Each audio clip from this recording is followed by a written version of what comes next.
आज है फिर नया फैंटेस्टिक फ्राइडे और आपकी दोस्त इंद्रा हाजिर है आपके सामने एक नई कहानी लेकर।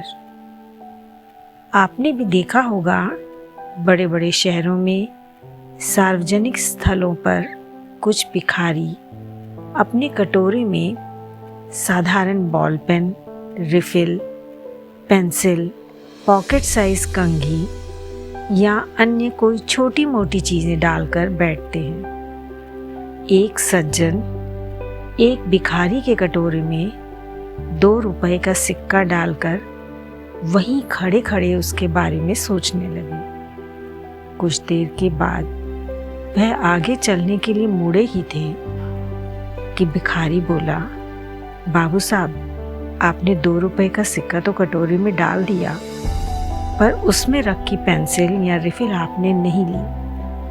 आपको जो पसंद हो उठा लीजिए साहब। सज्जन बोले, भाई, मैंने तो भिखारी समझकर तुम्हें सिक्का दिया है।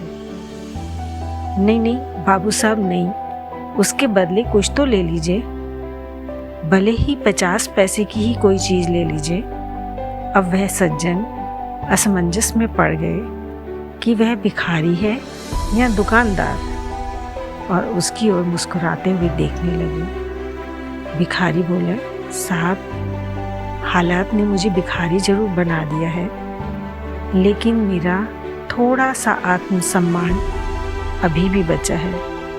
अगर आप सिक्के के बदले कुछ भी ले लेंगे तो मुझे कम से कम इतना संतोष रहेगा कि भिखारी होने के बावजूद मैंने अपना आत्मसम्मान, स्वाभिमान नहीं खोया है। यह सुनकर उस सज्जन की आंखें भर आईं। उन्होंने अपने पर्स से 100 रुपए के 2 नोट निकालकर उस भिखारी के हाथ में दिए और कटोरे में रखा सारा सामान, जो 50 रुपए से ज़्यादा मूल्य का नहीं था, लेकर उससे पूछा, भैया, 200 रुपये कम तो नहीं है?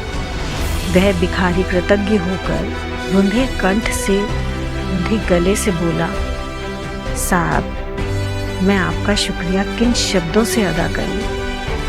आपने तो दरिद्र नारायण के रूप में आकर मेरे स्वाभिमान को फिर से ऊंचा कर दिया है।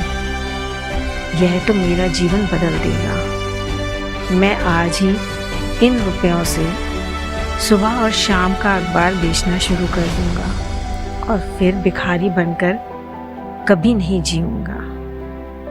इस कहानी से हमें यह शिक्षा मिलती है कि हम पहले खुद को पहचानें, खुद को जानें और फिर सही रास्ते पर लाकर अपने जीवन को आनंद से जिएं। अपने स्वाभिमान को हमेशा ऊंचा रखें। मुझे उम्मीद है आप सभी को यह कहानी ज़रूर पसंद आई होगी। मुझे कमेंट बॉक्स में कमेंट करके ज़रूर बताएं। Thank you.